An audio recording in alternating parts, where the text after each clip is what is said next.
Hello, this is Kathleen Ralph, creator of the webcomic Hope and Harry. I know how important support is for creators, which is why I support Andy and Derek and the Comics Alternative through Patreon. This is the Comics Alternative, episode 170, a publisher spotlight on Vertigo Comics.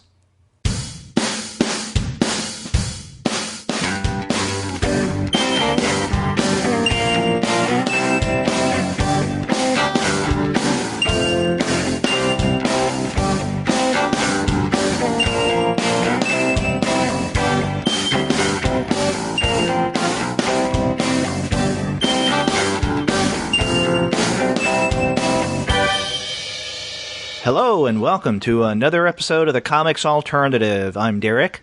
And I'm Andy, and we're two guys with PhDs talking about comics. And on this episode of the podcast, we're going to be doing another publisher spotlight on Vertigo. But before we get to that discussion, we want to let all of you guys know that this episode of the Comics Alternative is brought to you by the wonderful, great, and just welcoming folks at Discount Comic Book Service. Go to their website, dcbservice.com, for all of your comics pre-ordering needs. There, you're going to find all DC, Marvel, Image, and Dark Horse titles at 40% off of the cover price if you pre-order. For all of the other publishers, you'll find that those discounts are 20 to 35% off of the cover price.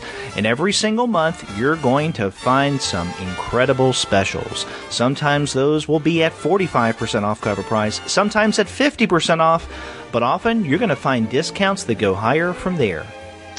That's right, and this month, as in every month, you can find a load of bundles where you can get a deeper discount for multiple comics from the same publisher than you would get if you bought those comics individually.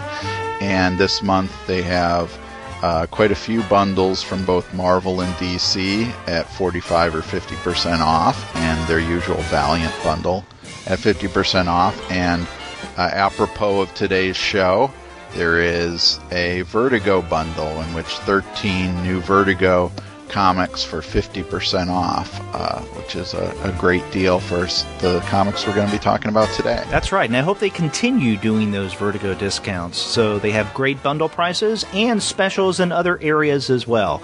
Go to the website and see what the January deals are. That's dcbservice.com. Go there for all of your comics pre-ordering needs. And after you do get your comics there, especially the Vertigo ones, be sure to send them an email and tell them that the two guys with PhDs sent you. That's right. And you know, those are a lot of Vertigo titles to catch up on. And so I think people are going to need a little pick-me-up, a little caffeine to get through all of those titles. And the best way to get caffeinated is Just Coffee Co-op. That's right. They're a sponsor of the Comics Alternative. All of their coffee is 100% fair trade, shade-grown, and organic certified. They roast everything in small batches, no mass production. That's right, and you can get a discount on your order if you use the discount code COMICS at the end of your order, so check that out, and you also get free shipping. That's right, so if you go to justcoffee.coop, that's justcoffee.coop, and upon checkout, use the coupon code COMICS, that's 10% off and free shipping and wonderful coffee. You can't beat that. That's right. So, Andy, this is the first show we're doing in the new year. Happy New Year. Yeah, Happy New Year to you, too. In fact, this is the first time I've talked with you, podcast or otherwise, since we've gotten into 2016. That's true. Yeah. Did you guys do anything special for the new year? Nope. My Powerball ticket didn't come in, so I guess I got to go back to work. And in fact, yesterday, Amanda bought a couple of tickets. Yeah, well, I got to go get some more now. Yeah. So when I get my $1.3 billion, as it's predicted to be, I'll be all right. Yeah. And you can use that money to become an official Patreon supporter of the Comics Alternative. Yeah, there we go. I'll throw a buck or two in. Yeah, or you could be our first $100 patron. Yeah, that's true. Yeah. And so that means I would have to discuss whatever you wanted at least once a month. Yeah, that would be a big change from what we normally do on this podcast. And I'm afraid if something like that happened, though, you would pick the titles that had little in them in some way, like Little Hellboy. Yeah, no. We would be doing an all ROM Space Knight and Micronauts episode. I could hang with that. Okay. Yeah. But actually, we have a lot that we're going to be hanging with on this episode. There are a lot of titles to discuss because this is a Vertigo Publisher Spotlight. Now, a couple of years, actually a little over 2 years ago, you and I did a Publisher Spotlight on Vertigo when they had a new, or at the time, it was a new series of titles that have come out. And they did something very similar, I guess somewhat similar, late last year, beginning in October. 12 new series. Some of them are mini-series, and some are, at least for now, ongoing. Those titles, let me see, we had Twilight Children, Survivors Club, Clean Room, and Art Ops come out beginning in October. Then in November, we saw Unfollow, Slash and Burn, Red Thorn, and Jacked. And then last month, in December, Sheriff of Babylon, New Romancer, Lucifer, and Last Gang in Town. So there's a lot to talk about. You want to go ahead and get to it?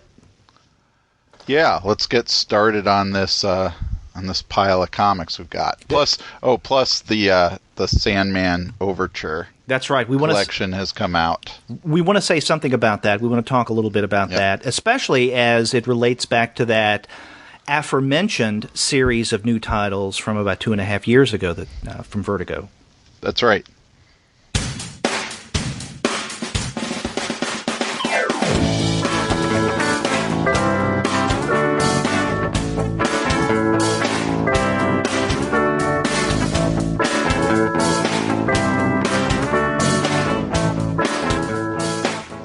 Okay, so if we go in relative order of when these titles first began to come out, we're going to start with October, and let's begin with Twilight Children. Okay. Now, this is only a 4-issue miniseries. In fact, this is the shortest run of any of the 12 new titles.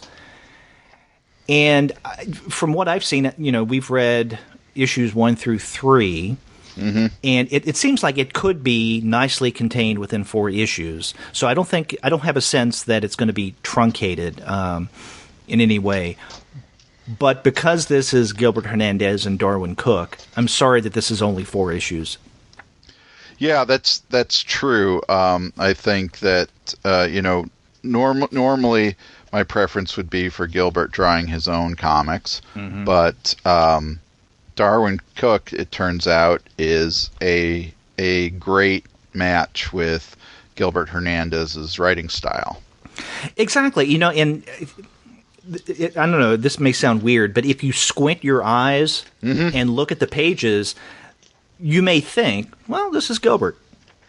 Yeah, I think it's recognizable enough as Darwin Cook's work, but Cooks does seem to be doing something with the art where he's moving it over towards Gilbert's style a little bit. Maybe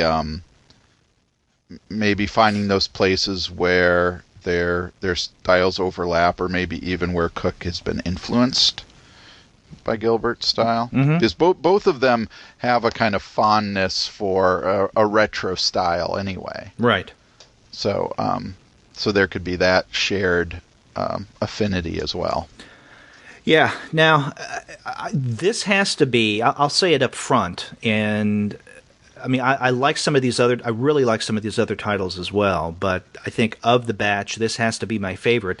But I say this with a little reservation because I don't know if I could be objective in making this determination, because I think I'm predisposed to like both Gilbert Hernandez and Darwin Cook's work. And there have been things that, well, let's say with Gilbert Hernandez that I've read that have not, I guess, somewhat fallen flat with me, but I still like it because I really do enjoy Gilbert's work. So I'm wondering if this is my favorite. Am I liking it just because of the title itself, or because it's a creation of both Darwin Cook and Gilbert Hernandez? Two tastes that go great together. Yeah. So I was thinking something similar along similar lines, but with this series, one of the things I get the sense of is that Gilbert writing this rather than drawing it too, and writing for someone else might temper the weirdness that Gilbert's prone to go into, which I like. Right. It's still weird. There's still strange things happening in this small town where the story takes place, but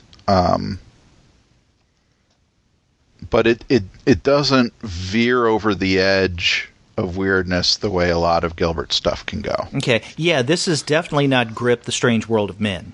There you go. Yeah, and good example. Yeah, I think that's one of the better examples of Gilbert being that kind of Gilbert. This is maybe an in-between point between something like a Grip and his Palomar stories, because there are a lot of those Palomar stories that did get a little weird and definitely surreal at times. This is a little weirder than those Palomar stories, but you're right, it's not over the edge. And I like it. I mean, I like the over-the-top stuff that Gilbert does at times. Fatima is maybe another one of those stories, although that's more in I guess a straight genre sense, weird. The thing I noticed about the first 3 issues of Twilight Children is if I didn't know who the writer was, I probably could figure it out, because the style, especially in terms of the pacing of the action, is classic Gilbert. And by that I mean that there are many moments where it seems almost, I guess, in film equivalent, something like a jump cut. There's no clear transition from one scene or character to the next. And at times there are things that happen in one or more panels that seem almost like a non sequitur at times, and whose meaning plays out later in the narrative. So we may see something that goes on and seems completely out of place in issue 2, but it will probably be explained by the time we get to the final issue of this miniseries. And that's the kind of writing that Gilbert does, and I appreciate that. And I could tell that this is coming through here. See, I was worried when this was announced if this may be something like a watered-down Gilbert, that he's working with someone else and he's back working with Vertigo, because he's worked with Vertigo before. And I really like Sloth. I don't want to suggest that because he's back with I guess, a part of the mainstream, that's going to dilute his storytelling abilities, because I mean I really liked Sloth. But I was surprised at how much I liked this, because I guess I was afraid that I might not appreciate it as much as I wanted to, but I definitely do. In fact, again, this is my favorite of the lot. Yeah, well, one of the things that I like about this that I think is reflected in what you just said is that you talked about the pacing in terms of the jump cuts, and I was thinking about the pacing in terms of how Gilbert leaves a lot of silent passages for Darwin Cook to draw. That there seems to be a real trust there then between the writer and the artist to have the art carry a lot of the story. That's a good point. And because, in fact, as you're saying this, I'm flipping through because I'm looking at an electronic version, digital version, and there are a number of instances that reflect that. And I appreciate that, too, because that lets us linger on Darwin Cook's art for a while, which I have no problem doing. No, it's always beautiful. And, another thing that strikes me about Twilight Children, and again, a characteristic of Gilbert Hernandez, is that there are certain strange characters who are bathed in ambiguity, and their place in the story, many times they're not revealed until the tail end of the narrative. And we have something similar going on here with these quote-unquote tourists who come in and who tell everybody, good morning. Mm-hmm. Who knows who these characters are? I haven't read the 4th issue yet. I guess that's coming out later this month. Yeah, it should be shortly. Yeah. Well, I realize when you're saying that, too, we haven't really talked about what the plot is of Twilight Children. And I don't know if I can do it justice. But, it's about a small town in South America. Is the location ever identified? No, I got a sense that this may be a Palomar-like place. Yeah, exactly. And some strange glowing ball shows up on the beach, reminiscent of The Prisoner. And some kids go blind. A woman with white glowing hair shows up. Ella.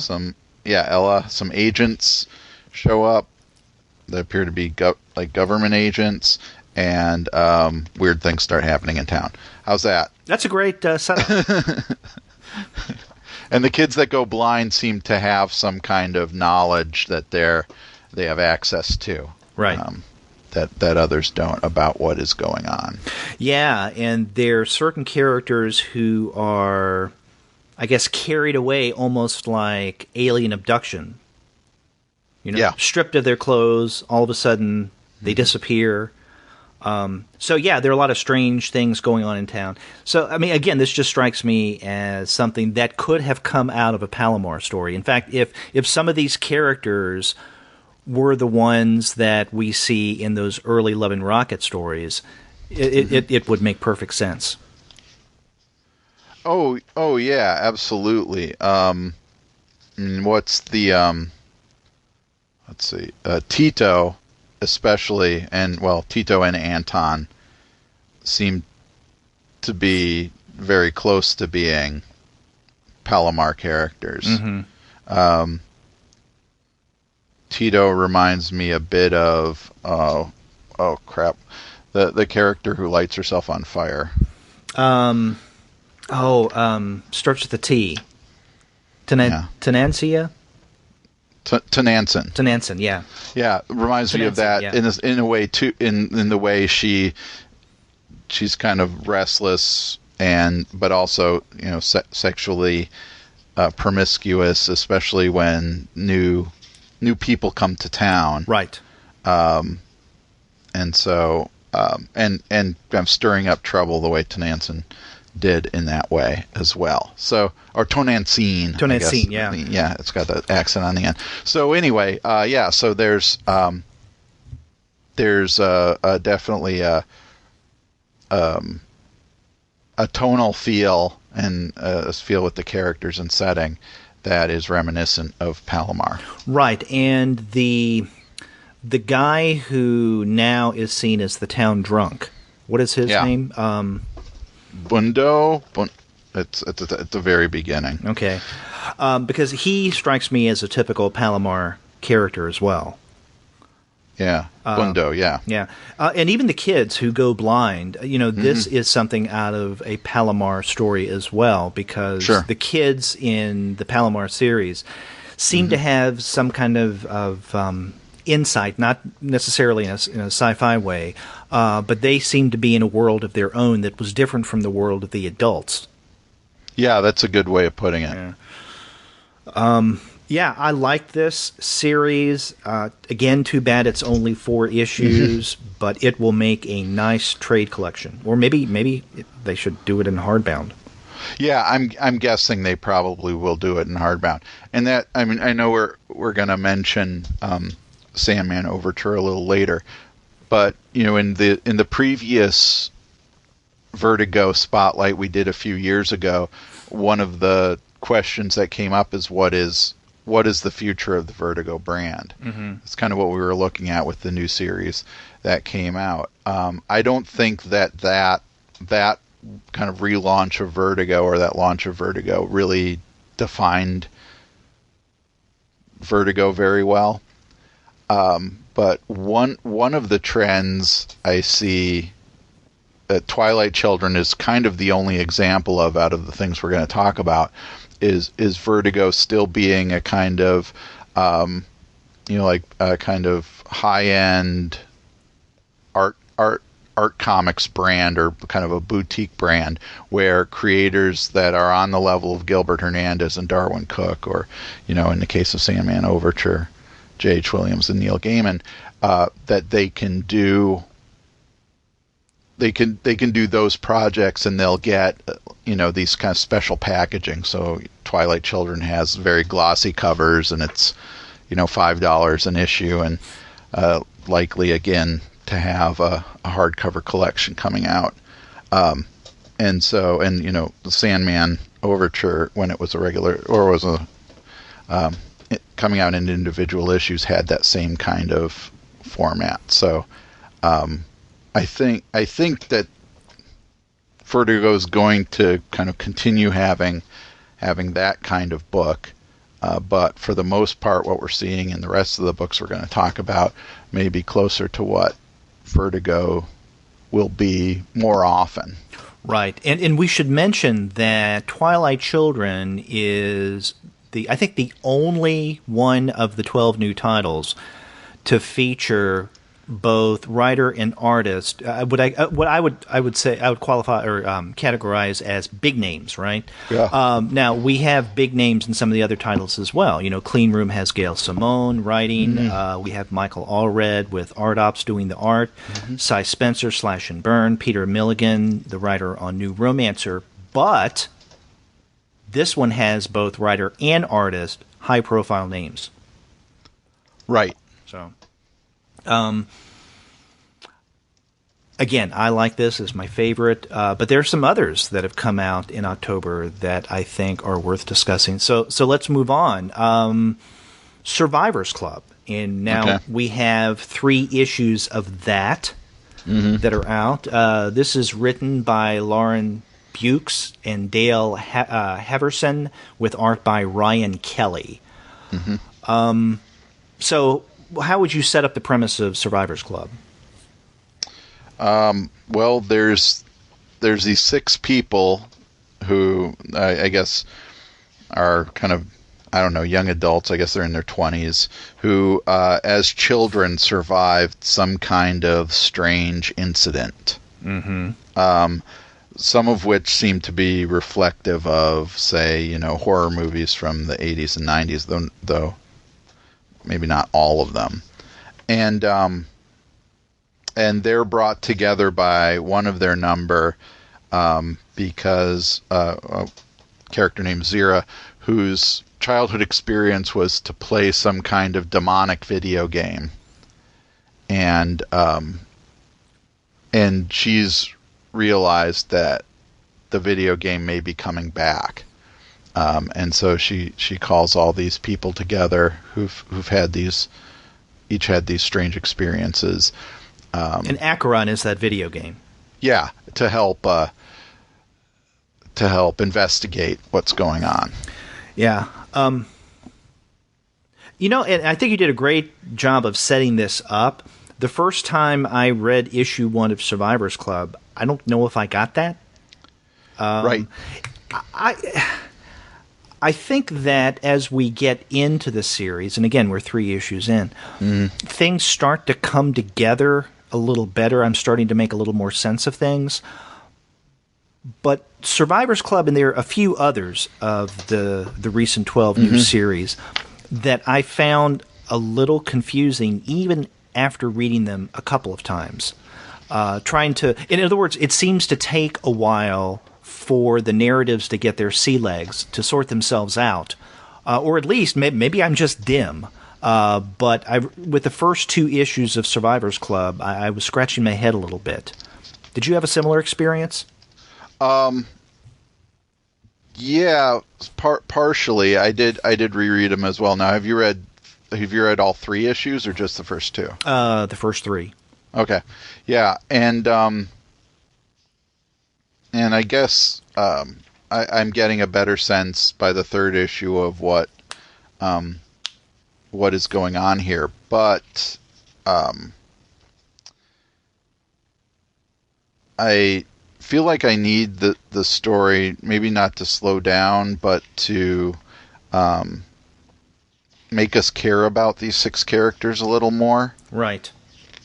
And that is somewhere where I haven't gotten yet. There's some characters that I might be kind of curious about. Alice and Kiri especially have some the dolls. Alice is the doll, yeah, the one with the dolls, and Kiri is the one that has this kind of creature that follows her. Yeah, actually, I was just looking through my iPad. I've read the 4th issue. Oh, okay. As well. Have you?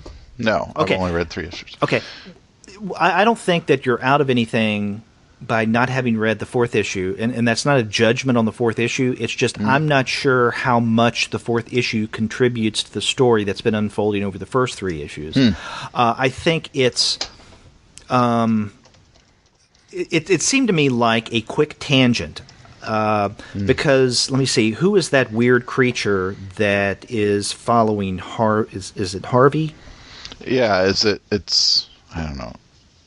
It's got some thin something in his name. It's some creepy name. Yeah. Yeah. And we see at the end of issue 3 that all of a sudden, through some weird means, he's transported somewhere. Yeah. And actually he ends up at the that horror house, Muskogee House, Muskogee House. And how do you pronounce that, by the way? I would say Muskogee House. Muskogee, and that's where Simon, the character Simon, grew up. Right. Yeah. So everything that takes place in issue 4 takes place with this weird creature following Harvey at Muskogee House. And you don't see any of the other characters. I mean, you see a little Simon at the end, but other than that, that's why it seemed a bit of a departure from the first 3 issues.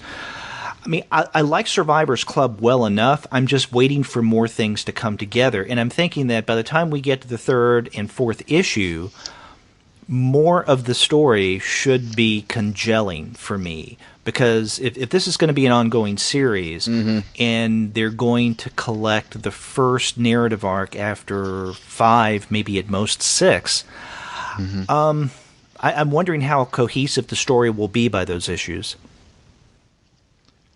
Yeah, I'm wondering about this too. I have a feeling of the series we're looking at, and there's more than one that does this, or that I feel this way about. But I'm wondering after that 6th issue if this will read better in trade. Yeah, and that gets back to something that I was mentioning earlier. With some of these titles, and Survivors Club was one of them, I didn't feel after the first 2, maybe even 3 issues, that I was really grasping what was going on. Although there are others that are much easier to read in single issue. And I'm sure they'd be great in trade as well, but you don't necessarily have to get the entire narrative arc in order to find out what's going on, or at least have a halfway decent grasp of what's happening. Yeah. And, I don't want to fall into any kind of trap of, trying to predict which ones will survive and which ones won't, because there's, so many factors that go into this. But, yeah, I do wonder how long Survivors Club will be, or all of these, really, of the ongoings, will be around. Yeah, I agree. Especially, they're solicited at least, so far through their 5th issues for the ones that we're talking about right now. I wonder, with, for example, with Effigy by Tim Seeley and Marley Zarcone, that series only lasted 7 issues, and then was kind of unceremoniously canceled. And we really like that. But that seemed to have fallen between the cracks of Vertigo releases. It didn't come in with a whole bunch of other Vertigo comics at the same time. Mm-hmm. So I wonder how that would have fared amongst these as well, because I felt like that had a good momentum going from issue to issue that made it, for me, worth reading on a monthly basis. I think Survivors Club, if I return to this, is going to be more of a wait for the trade series. Yeah. And also, it's interesting to speculate on, and not just speculate, but see a little bit of evidence of where Vertigo is putting some of its weight or investment in these properties. Mm-hmm. And what I mean by that is, with all of these issues that we're discussing, in the back matter, there is something there, some kind of in-house material, talking about either the titles as a whole, as we have in some of these earlier issues, or maybe focusing on one issue in particular, or one series, one title. Mm-hmm. And the 2 titles that seem to be getting a lot of that back matter coverage, Lucifer and Sheriff of Babylon. Yeah. And now Lucifer, I can understand why they're doing it, for a couple of reasons. One, I guess first and foremost, starting in a couple of weeks, it's going to be a new TV series on Fox. Right. But also, this is the one title of the 12 that is previous property of Vertigo's. So they're returning to an old title that Mike Carey had written for so long, and that I absolutely love. Right. So, I can understand them investing a lot of energy in getting the word out on that.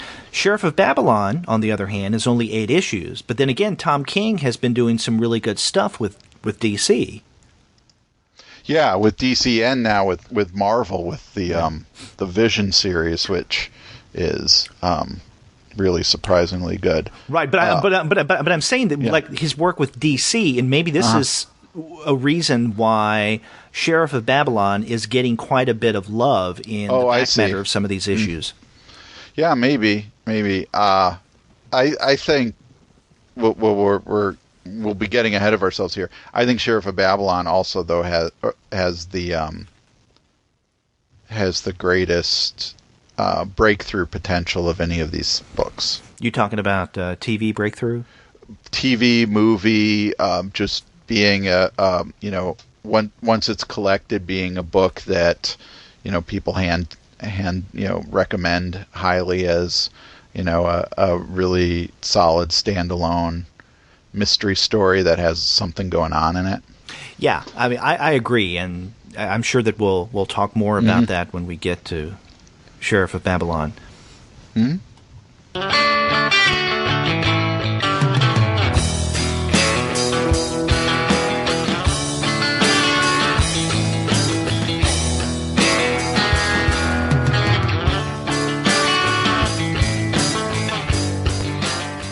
So let's proceed along the way and turn to Clean Room.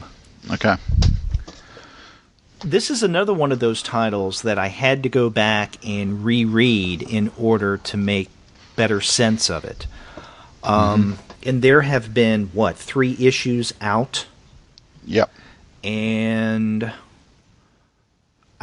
on rereading, it made more sense to me. And I'm wondering if my initial reading, I just wasn't paying attention as closely as I should have. Now, this one is written by Gail Simone with art by John Davis Hunt. Mm-hmm. What do you think of Clean Room? I went back and forth on Clean Room quite a bit. And starting out with the opening sequence, which I found thoroughly and completely unpleasant, which and unsettling, which it's supposed to be. I mean, it's not an easy scene to deal with, and we're only now with the third issue starting to really see what may have been, going on with that event, which turns out to be the childhood experience of one of the main characters. And then in the third issue, we're also introduced at more length to this odd character who has this kind of demonic face. I don't know if that character's been named yet. And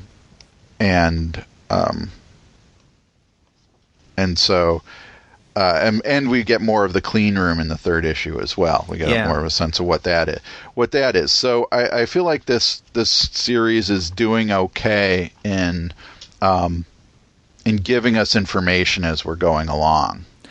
Yeah. I still think, or I do think, though, that this is one of those titles that may be better in trade than in single issues. At least with this first narrative arc, before we really, or as we're starting to really get into the series. It took me a couple readings to get what I think is a pretty clear grasp on Astrid Mueller, who is the little girl at the very beginning of issue 1, right, who goes through a series of experiences and eventually becomes this famous... To call her an author would be an understatement. She's someone who has a cult following. Yeah. And it's the mystery behind this cult, if we want to call it that. I don't think it's ever called that in the series so far. What is it about her and her writing and what she does? And this clean room, I mean, what the hell is the clean room? We don't know yet. Right. We have some sense of things. So we are finding out more and more. Now, the thing, though, that gets me about this series, and I felt this after the first, second, and even the third issue, is the woman that we see. Oh God, what is her name? Chloe. Chloe, who attempts. Yeah, her boyfriend, who is I guess a follower of Mueller, ends up committing suicide. And they're engaged. So she wants to find out what's going on. But before she decides to find out, what Mueller's all about, she attempts suicide. And we have no, unless I'm missing it, we have no indication of the time between her suicide attempt and then getting into the hospital, and then afterwards, as a reporter, trying to find out more about what Astrid Mueller is all about. It seems to be a relatively brief period, so it's like she attempted suicide, she's being kept under observation in the hospital, then all of a sudden she's out on her own reconnaissance, and so that seemed a little abrupt to me. Yeah. One of the things you said earlier triggered something else about this. So when you talk about Astrid Mueller, you mentioned it kind of as this author and cult leader. I got a real kind of Scientology vibe off of what Astrid Mueller's organization is. Oh, yeah. And the concept of the clean room seems to be tied to the idea of, auditing in Scientology, where you get asked a whole bunch of questions in order to dig out some, something from your past, or even something from the past of the Thetans that inhabit you, if I have my Scientology right. And so it's kind of taking that to a level where she is actually kind of extracting something from people in this clean room. But that connection to Scientology really, again, brought back Effigy to me, because that was something that Seeley was playing with in that series too, along with a lot of other religions, especially as we got to the end of that book. So there is something from the first issue that reminded me a little bit of Effigy. Wow. Maybe Effigy should have been a title we discussed in this episode as well. I'll always, that's going to be, I think that's going to, long time from now, be one of those series that look back on and kind of, wish something more had been done, or maybe if Tim and Marley can get, ownership of it, get full ownership of it, maybe they could do something else with it with another publisher. I hope so. Yeah. But anyway, so the clean room does seem to be making some kind of comments on that kind of religious belief in this day and age. Mm-hmm. But giving it an actual supernatural connection that characters see and can verify. Yeah. Well, again, this is one of those titles where there are a lot of mysteries woven into the first several issues. By the time we get, at least I hope, to the end of this first narrative arc, what will be the first trade, much of those questions will have at least some answers, tentative maybe. One of the things, though, that I think the third issue that kind of kicked in with the series for me is the character we haven't talked about. The Mossad agent? No, Killian. Killian, that's the Mossad agent. Is it? Okay. The kind of the bodyguard? Yeah. Or the left-hand individual? Yes. Not left-hand man or right-hand man, because it's a woman, but yeah, Killian. Okay. And that her character comes out a little more in this, especially as she confronts Chloe about things, and we see what she has to, what some of her obligations to the organization are, and I feel like that's one area where I think this series has some potential with that character. I agree, and in fact, I'm glad you brought this up, because that's one of the things that, I have to say, saved this series for me in this third issue. The third issue did, and especially as it relates to what you just mentioned of Killian, because she becomes a much more complicated character. Because when we see her in the first issue, and even in the second, she's much more two-dimensional. Yeah. She's this former Mossad agent who comes across as more of a thug than anything. But then we see other sides to her in her relationship with Mueller and how she interacts with Astrid, Pierce. Yeah, this is. I'm curious to see how this plays out. Yeah. There's some pretty gruesome horror stuff that goes on in this book, especially the last page of the third issue and the first section of the first issue. Yeah. That I don't necessarily know if that's going to be my cup of tea, but that's just a kind of personal response. But I do think there are things there that kind of put me on the fence more with this one than I am, say, with some others. What, all the bloodiness? Well, that's part of what is I don't know, making me disinterested in this book. But some of the character stuff and the overall kind of commentary on 21st century religion and so on has some appeal to me. Right. Yeah. Well, no. When you mentioned the kind of the gruesomeness of some of the stuff that goes on in issues 1 and then 3, I was thinking that of the way that the blood is represented here, and I was looking. I couldn't remember who the colorist was. It's Quentin Winter. So Winter does a really good job at bringing out the gore when it needs to be brought out. Mm-hmm.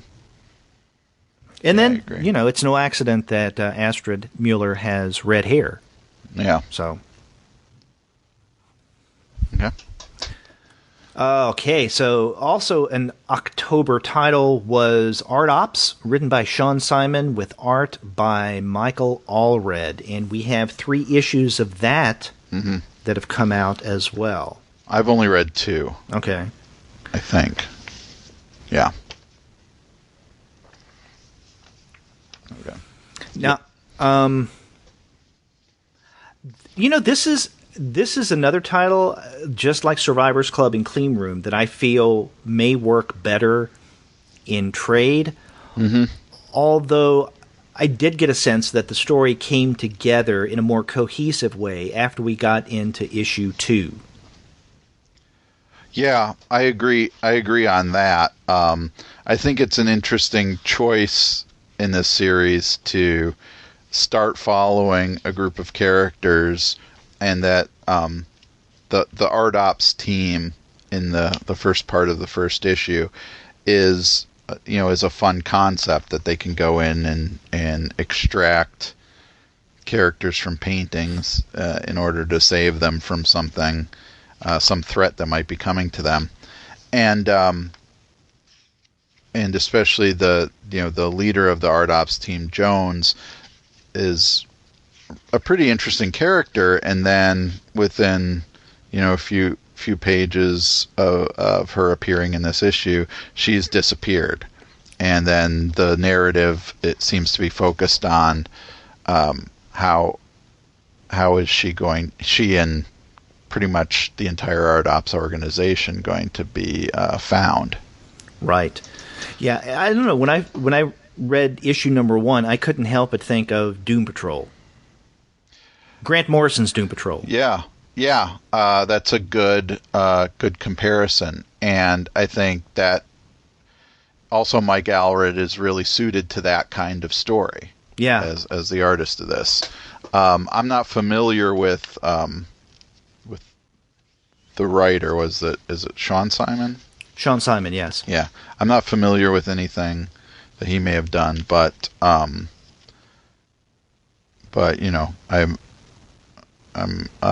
in the tank for Mike Allred, and this does feel like a book that is geared towards his strength, especially when we see what happens to what I'm guessing is going to be the main character of the series, Reggie, who's Jones's son, right, and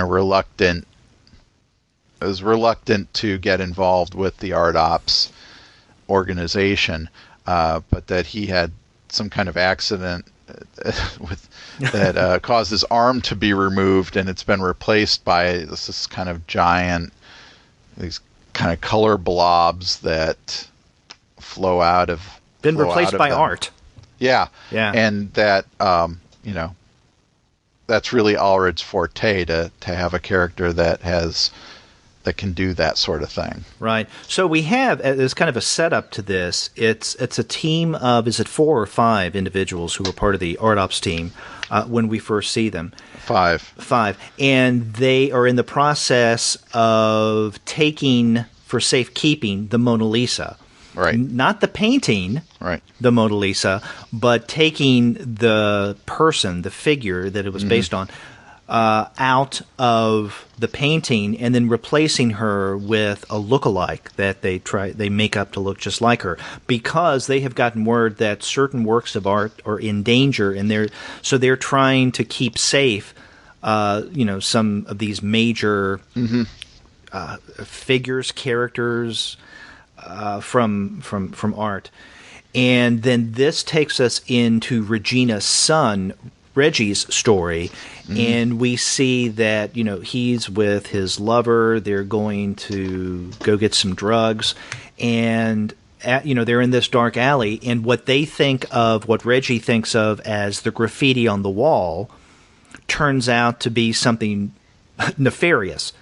We don't know exactly. They look like these shadowy figures, and in the process, Reggie's girlfriend gets shot and is killed, and then Reggie's arm, by this weird graffiti shadow thing, gets ripped off. Regina's mother has a team rush in to save him and to replace his arm with art, and so that's basically where we are at around the time, I guess a couple of years later, that Regina and her Art Ops team all of a sudden disappear, and we don't know why, who, or how, although it has something to do, I guess, maybe, with this weird force that is taking and deforming famous works of art. Right. Including the Statue of Liberty. Yeah. That's right. Something straight out of almost straight out of Ghostbusters. Yeah, that's true. Terrorizing New York. Yeah, so one of the first parts of the plot, and I think this also gives me a kind of Doom Patrol vibe, is that one of the members of the Art Ops team who hasn't disappeared is a character called the Body. Right. And that he basically has to put together a new team in order to try to rescue the others. And that includes convincing the reluctant Reggie to get involved in an organization that he has previously been pretty strongly against joining. Right. And the thing I love about the Body, the character, the Body, it's not Body, it's the Body. Right. Is he is also a work of art, or at least a former work of art. He was a character in a comic book. Right. A superhero series that Regina Jones thought had a lot of potential, and so she enrolled him in the Art Ops team. Right. So, I mean, when we talk about art, it's not just classic sculptor painting, and so it's art in the broadest sense of the word. Yeah, exactly.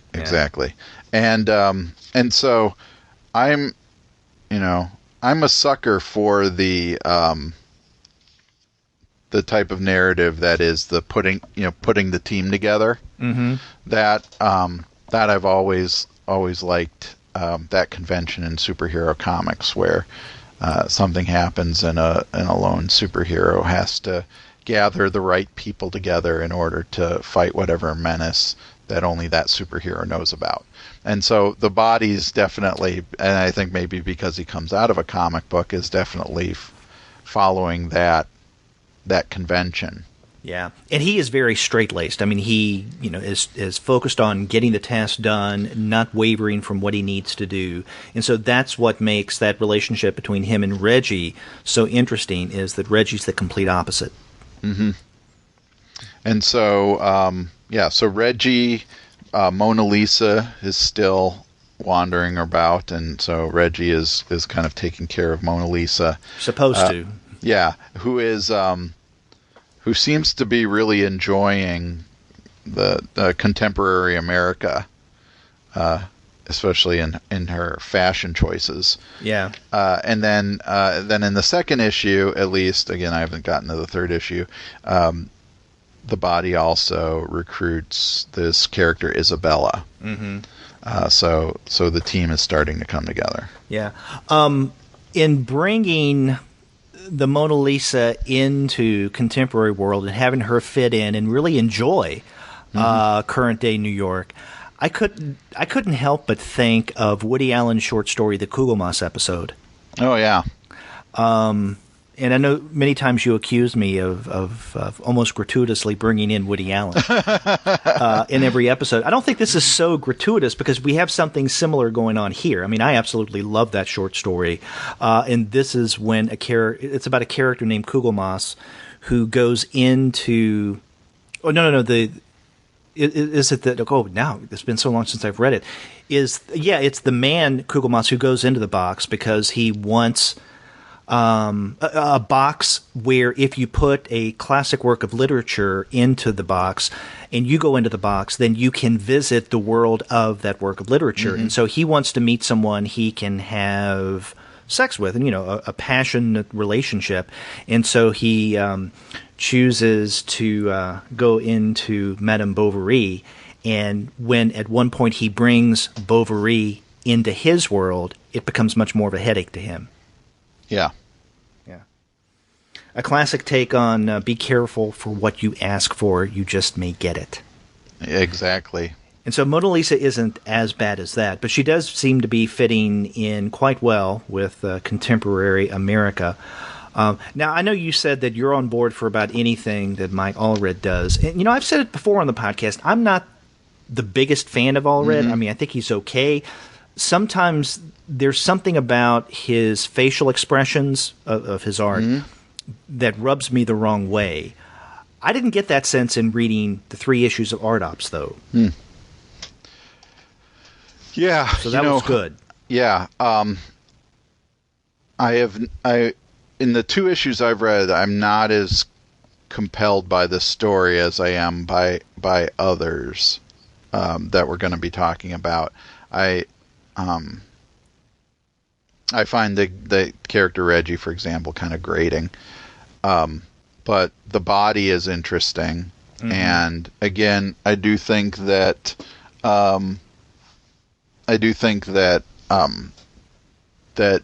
Simon is writing for Allred to draw, writing to his strengths, right? And so I'll be curious to see how that continues as the series progresses. I'm looking forward to seeing, and this is kind of what I wish the first issue first narrative arc had been, would be maybe a more conventional example of what the Art Ops team normally does. Like take one of their normal adventures rather than kind of throwing us into this world and in a few pages throwing that world into chaos, giving us a firm footing in that world, say for the first 4 issues or so, and then jumping into the more chaotic disappearance and recovery of the team. I agree. Yeah, I felt that as well. Now, before we move from Art Ops, I know you haven't read issue number 3 yet, but when you do, tell me if you see this as well. At the very end of issue 3, and this is not even really part of the story, so I'm not giving anything away here, and it's the penultimate page of the comic, you see a full-page spread, and it looks like it's taking place in the 60s, according to the way that Regina Jones is dressed. And it says in a caption box above or at the top, the original art operatives in happier times.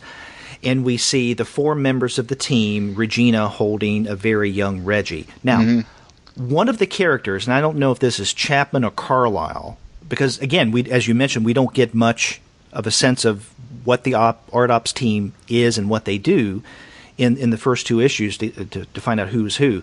But one of these characters looks like a young Bob Dylan a la 1965 or 66. So when you see that page, you tell me if I think Allred had to intentionally been making a young Bob Dylan in this scene. Okay, I'll look out for that.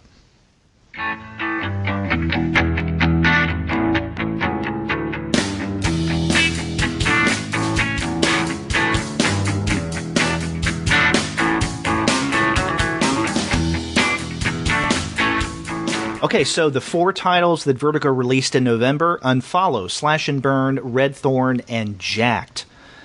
Which one would you like to start with? I don't know. Let's go with Red Thorn. Okay, now I've only read 1 issue of Red Thorn. Okay. Is that all that's out now? No, there's 2. Okay, so for some reason I just didn't get a hold of issue number 2.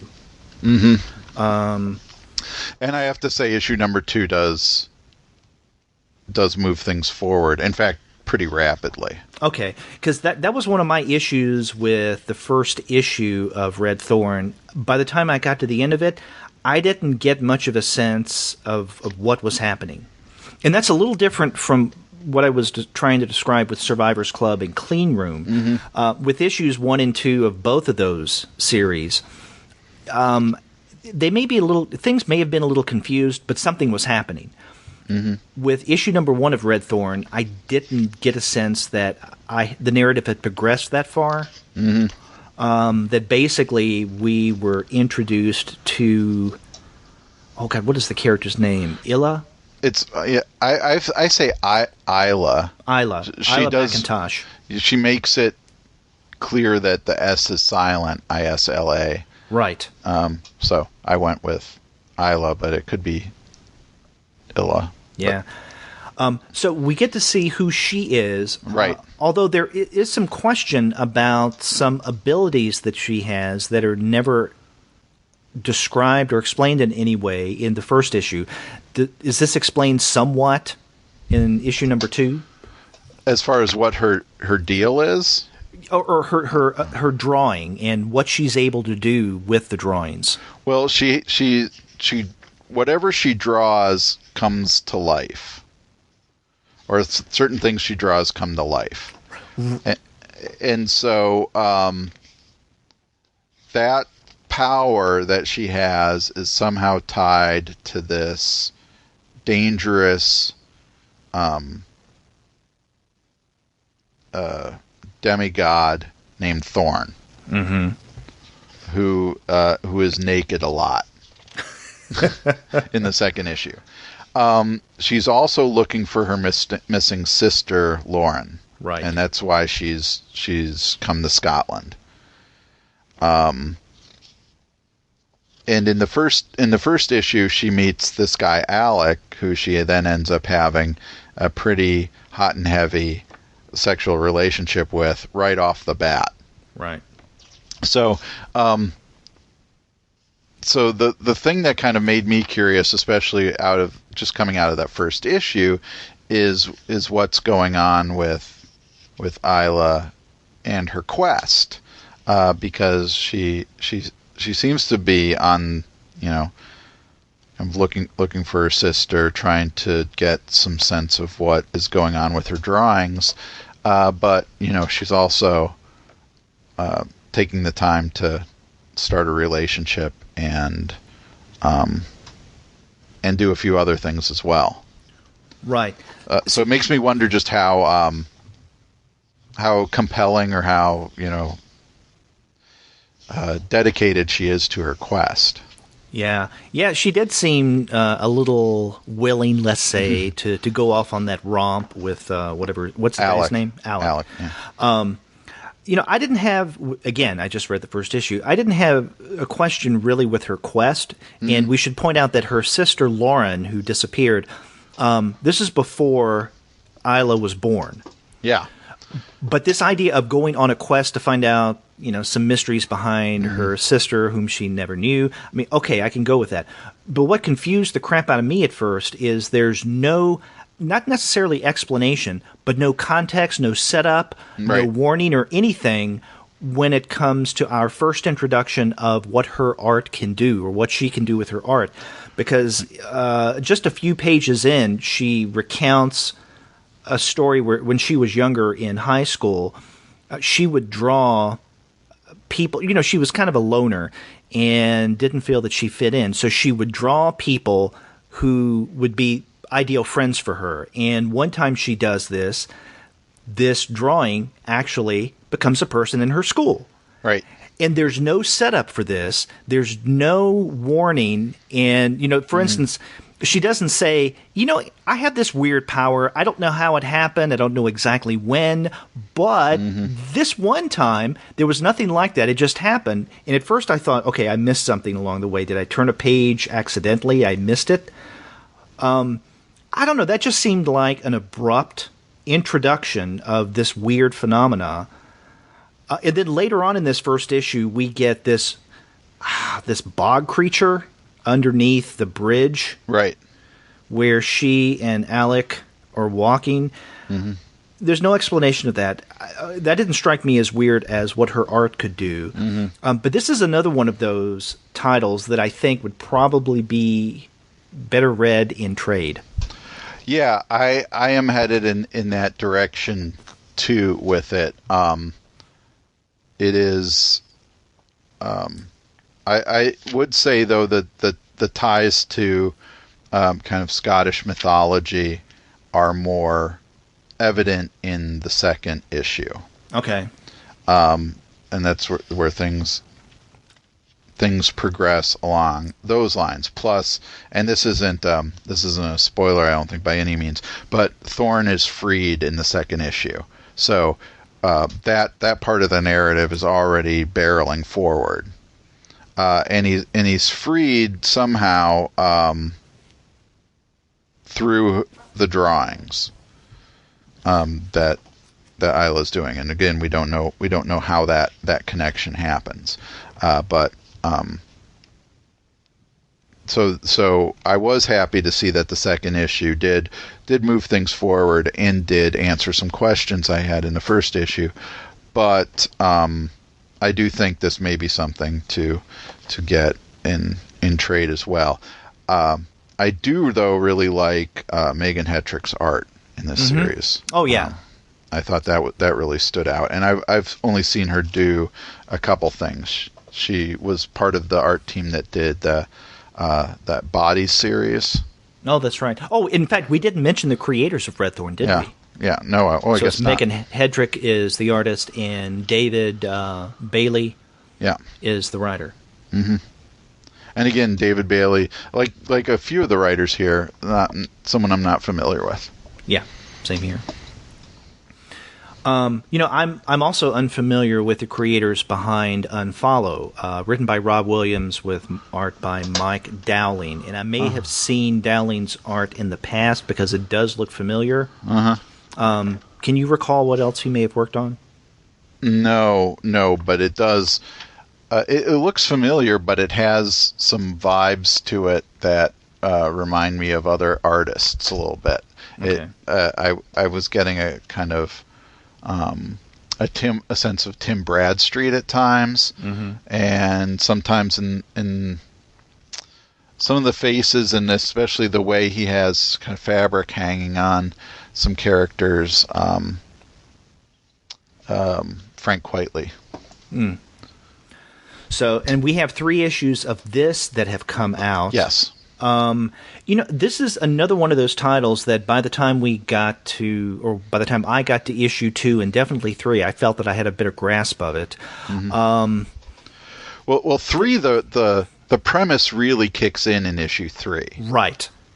And so the idea of this series is that there is an internet billionaire, right, named Larry Farrell, who is dying, and he's going to leave his billions to 140 different people, the 140 characters of, Twitter. Or it's called, what is it? It's a Twitter-like name. Yeah. Chirper. Yeah.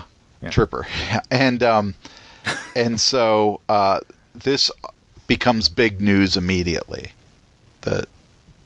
These people are that these 140 people are being are having their lives changed completely by being made to be rich. And so the first couple issues are spent with these, men in black that work for Larry Farrell gathering several of the 140. We don't get them all, but several of them to go to Farrell's island to be introduced. So it is only in the 3rd issue that Farrell actually addresses this group and explains exactly what he's doing. Yeah. When he addresses the group, he says that basically he's worth $18.42 billion, and then when he dies, he is going to divide that among what was originally 140 people. And here's where the interesting twist comes in. Because I can't remember if it's in the 2nd or the 3rd issue where one of the characters, David, is looking at his phone, and the app that had and this is how people are contacted. The app of Chirper, or this particular, it's not the app of Chirper, but I guess it's the app for the 140. It all of a sudden appears on your mobile device, right? Your phone, your tablet, or what have you, and the icon or image of the app is just, a square with 140 in it. But then at one point, David looks down, and it's not 140, it's 139. And this is where Farrell says that I would have divided my, $18.42 billion to 140 people. One, though, is no longer a part of the equation, and we don't know why that was. But it's now 139. And then he goes on to suggest that the lower this number drops, the more each one of you will get once I die. Now, hang on a second. I think we do know, because the first scene in the first issue is this strange guy in the mask who's the enforcer for Farrell, or something. Oh, so he kills this guy who worked for Farrell, who had put himself on the list. Ah. But I'm guessing. Yes, I just look. Okay, I thank you for pointing that out, because he does say I added myself to the 140 list. Right. Now, I don't know if that is because then this character whose name I forget, Rubenstein, says 140 characters now it can begin. Right. So did somebody replace this? That's true. Guy? I'm not clear yet, but yeah, we do get to 139 somehow, and I was just assuming it was that scene. So it could be him, but maybe not. Yeah, maybe not. Yeah. Now, when you mentioned the chirper thing, one of the things I really liked about this, and this series, I'm on board for this series. I find the premise really fascinating, and I think that it's got a lot of potential. Plus, I really like Mike Dowling's art as well. But one of the things I really like that Williams does is the chirper thing, where each character is introduced by basically tweets that they're sending out. Right. But not just the tweets, we get their Twitter handle, which might say something about them. Mm-hmm. The fact that on Twitter, if they're in the 140, they're verified 140, it says. So the world knows who these people are. But also the number of followers and the number of people they're following are given to us. So when the very first one we see is Larry Farrell, and he has 803,000 followers and 16 that he's following. So we get a sense of, that what his level of significance is in this world. But then when we meet Dave, he's got 669 followers, and he's following 1,235. So there's that seems kind of in an area that's fairly normal for someone, but right. also he's following more than he is being followed. Right. And then the character Courtney, whose Twitter handle or chirper handle is Courtney OMG, has almost 13,000 followers and is only following one person. And go ahead. And then the Alaska guy, the God guy, has 0 and 0. Yet he still writes stuff. Yeah. But the interesting thing about this, you were mentioning Dave's numbers, is later on in the series, his number of followers increase because he is, I assume, one of the verified 140. Exactly. So part of their character is going to be developing through their social media profile. And I find that really fascinating, a really great shorthand for getting us into these characters to give us, and especially because it does seem like this series is going to be making kind of larger comments on social media anyway. Right. And that there's a shorthand for introducing characters through this little bit of information that we get from them, which in a sense is the way we now can often be introduced to somebody. Exactly. And, before I read this series, or the first 3 issues, had someone explained to me the setup of, let's say, using what we would call as tweets to introduce characters and to build their character, I think I may have been skeptical that this would work. I would think that it would be something almost more of a heavy-handed way of bringing the social media, but it works in this. Yeah, it's not original to this. I've seen it before, and there was the now I'm forgetting what the name of it is, but there was the Final Crisis spin-off series, the Final Crisis Aftermath series with the Japanese super team. That it was called I think it was called Dance, that Joe Casey wrote, and all the characters in that were tweeting or posting the social media throughout, and I found it really annoying in that series, because they would be often tweeting about the events we're reading about, but if you tried to imagine what that tweet was to somebody who's not reading the comic, it wouldn't make any sense. Whereas these feel like authentic social media interactions. Right. Yeah, I'm like you. I'm on board for Unfollow, and this is one of those new Vertigo series that really stands out to me, along with Twilight Children.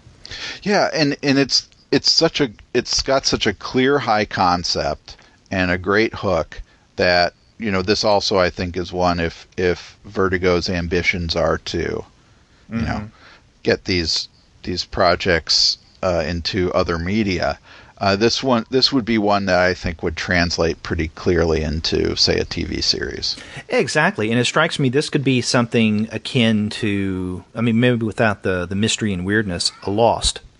Yeah, like Lost, or what was that series that was out a few years ago, The 400?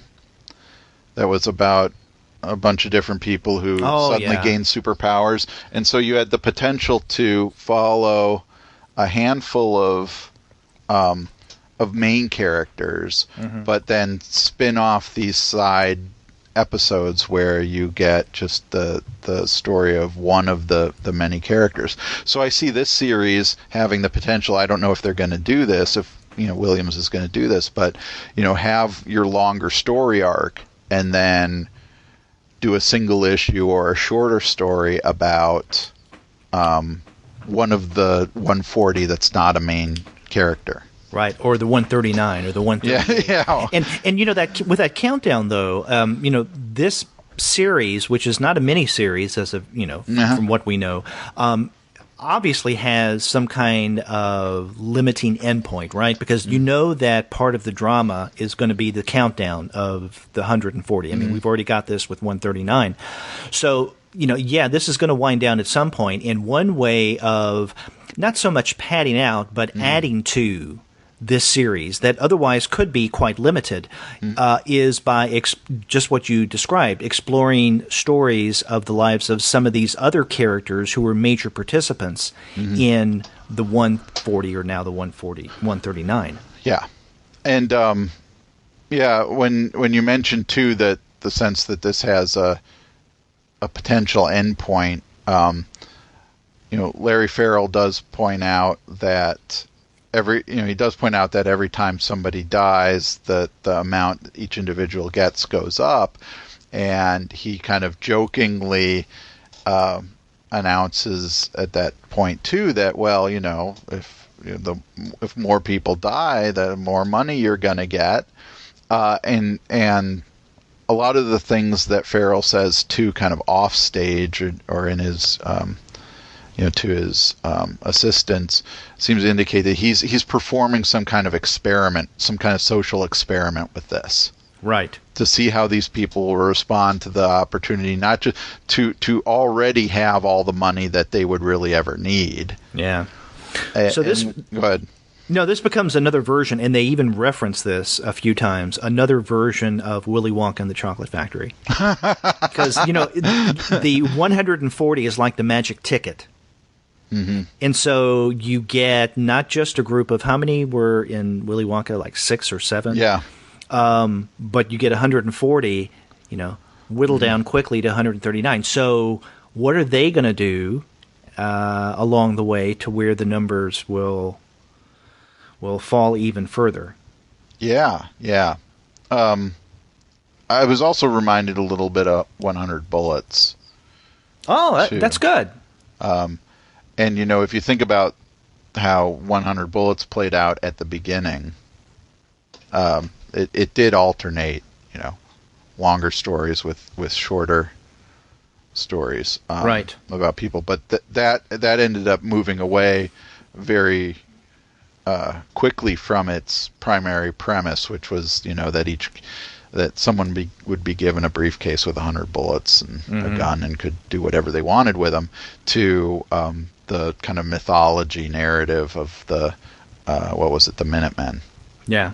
I'm wondering how if this series will just kind of continue to follow these characters as it goes along, or maybe dig deeper into some kind of larger conspiracy about what Larry Farrell is doing. Yeah, and the fact that we're asking these kind of questions should tell our listeners that this is one of our favorites of the 12. Yeah, I think it has so much potential. So I'm in both its story and art that I'm looking forward to it. Yeah. Now, another ongoing series, at least ongoing from what we know, is Slash and Burn. Now, this is written by Cy Spencer and Max Dunbar with art by... No. It's written by Cy Spencer and then with art by Max Dunbar and Andy Parks. Yeah. I don't think we feel the same way about Slash and Burn as we did Unfollow. Well, let me say right away, I opened up the first issue of Slash and Burn, and I was excited because it announces on the first page that the location of this story that is taking place is in North Dakota. Mm-hmm. And having grown up in North Dakota, I like seeing North Dakota show up in my pop culture. You know, mm-hmm. I love the TV series Fargo. I like the works of Louise Erdrich. And so North Dakota, I'm on board. However, there is nothing in this series other if it hadn't said North Dakota and then Blucher City, which doesn't exist. It's a fictional city. If it hadn't said that, I would have no idea where this series was taking place. Because it is in a kind of nondescript urban area that also I don't know any place like that. I mean, that places may exist to me, and especially I get a sense from the second issue that it's probably taking place more in western North Dakota, but it doesn't feel like this a sense of place is established in this series. Yeah, and we get 2 issues of this that have come out, mm-hmm. and unless I'm forgetting something, I don't see the absolute need to pinpoint a state. You know, you have a fictional city. In fact, I was going to ask you if Blucher City is fictional. You say, yeah. I mean, if this could take place anywhere, then why point out that this takes place in a fictional Blucher City in North Dakota? Now, the location may become important to some degree because our main character is friends with the mayor of Blucher City. But he could be a mayor of any city, in any state. Right. So why is it that we're told throughout the first 2 issues that this is taking place in Blucher City, North Dakota? Yeah, I'm curious about that too. It may be, you know, what would make sense is that it's headed towards dealing with the, you know, the fracking in the oil industry that has caused such a boom in western North Dakota.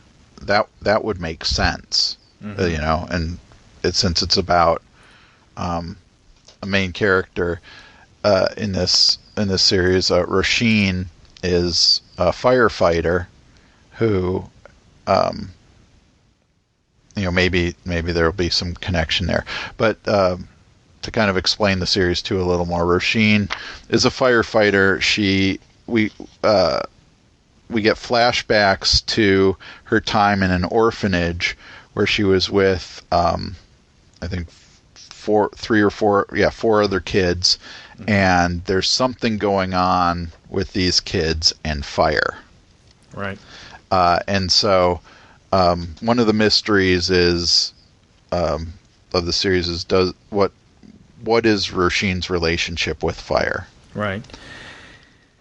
And I think we're teased about this in the first issue into the second, but by the time we get to the tail end of issue number mm-hmm. 2, it's explained, or at least much more so than in issue 1. Yeah. Because if I had just read issue 1, I would have thought that she has some kind of supernatural power in her relationship with fire. In other words, mm-hmm. she can smell something being burned and can tell what it is that's being burned. You know, what kind of chemicals may be involved, what kind of paper or other kind of material is being burned. And we see, I know there's one moment in issue number 1 where we're given this fantastical scene where she's orchestrating something as it's being burned, which suggests that she has some kind of control over fire of some way. So I would think, okay, so she has some kind of supernatural power.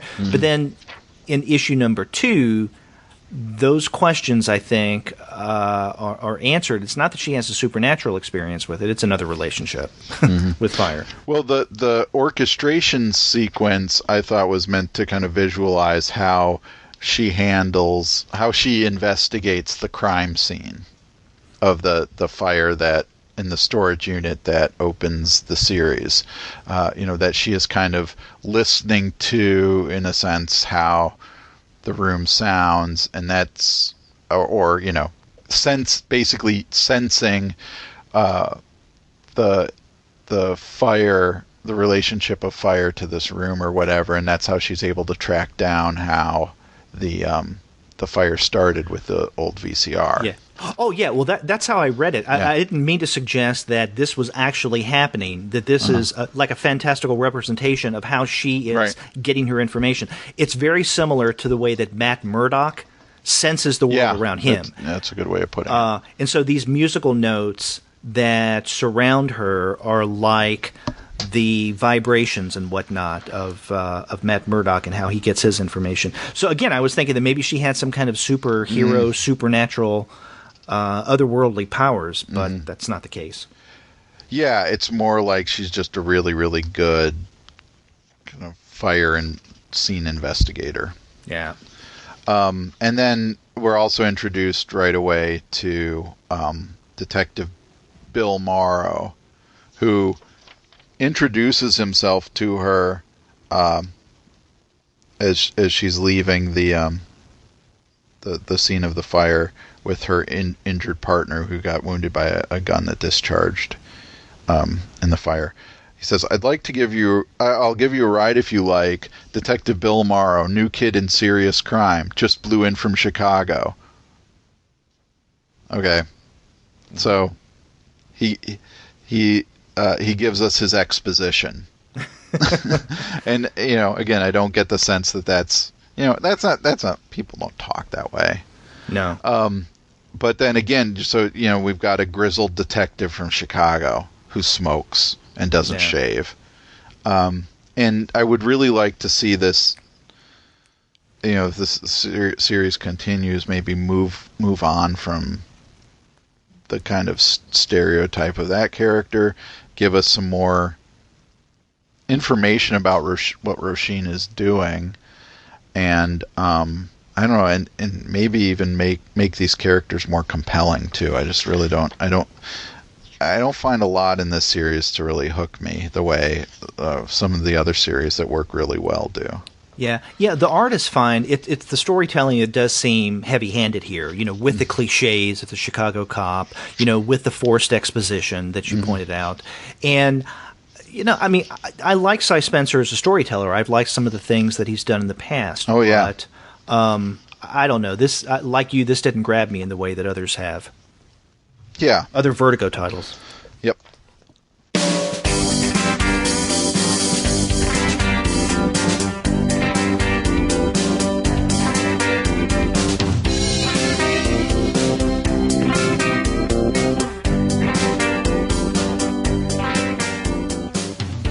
Well, what did you think of Jacked? This is written by Eric Kripke with art by John Higgins. It's a 6-issue limited series. Right. And I've only read the first issue. And I have to say, I love the first issue. Mm-hmm.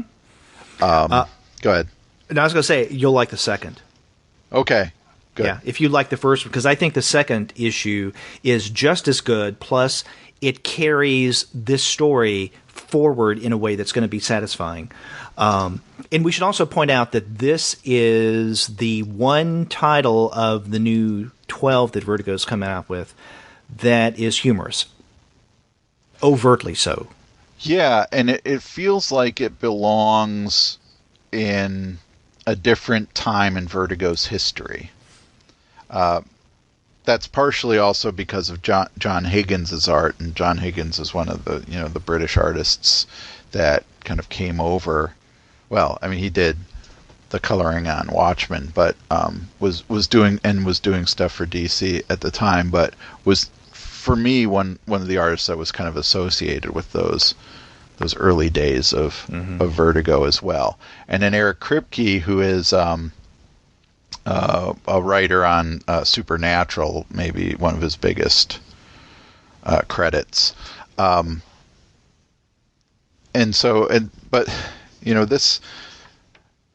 this is a series about a middle-aged guy who's going through the crap that middle-aged guys go through, right? And we're middle-aged guys. Yeah, we're middle-aged guys, Josh. And so one of the first times we see him, he's standing in his underwear, brushing his teeth, and little arrows point out bad back, acid reflux, enlarged prostate, bad knee, hemorrhoids. And, and his life is really stagnant. He's lost his job because of downsizing, and he can't find another job. He feels his masculinity, in a sense, is being challenged constantly. His wife works as a makeup artist on a superhero series called Electric Warrior, which I really appreciate as a kind of shout out to the DC comic from the 80s that Doug Munch wrote, and I can't remember who the artist was. So she's the breadwinner in the family, and then he gets hooked up with one of these kind of supplements that his dentist gives him. And his dentist is his brother. Yeah, right? His brother, right? And then he investigates these supplements more and comes across one called Jacked. Hence the title of the story. And then Jacked ends up initially giving him almost superpowers, basically. Right. He's stronger. He's more alert. His health problems are all gone. But then at the end of the first issue, it points out that things are really, really going to go bad. Right.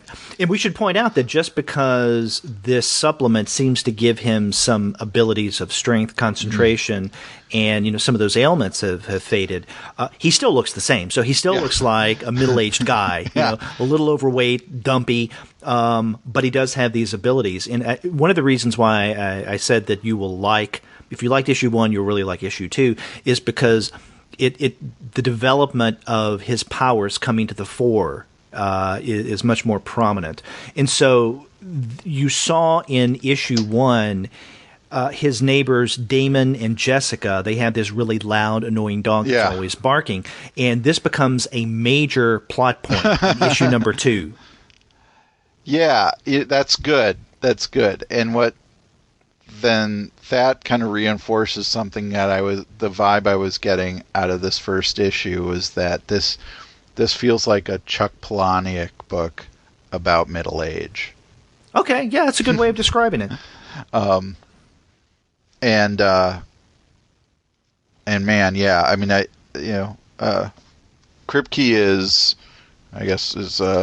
41, so I'm looking at his IMDb page, and so he's probably in that zone, feeling it, and man, I mean, he gets it. So I really enjoyed this first issue alone. The first issue really hooked me.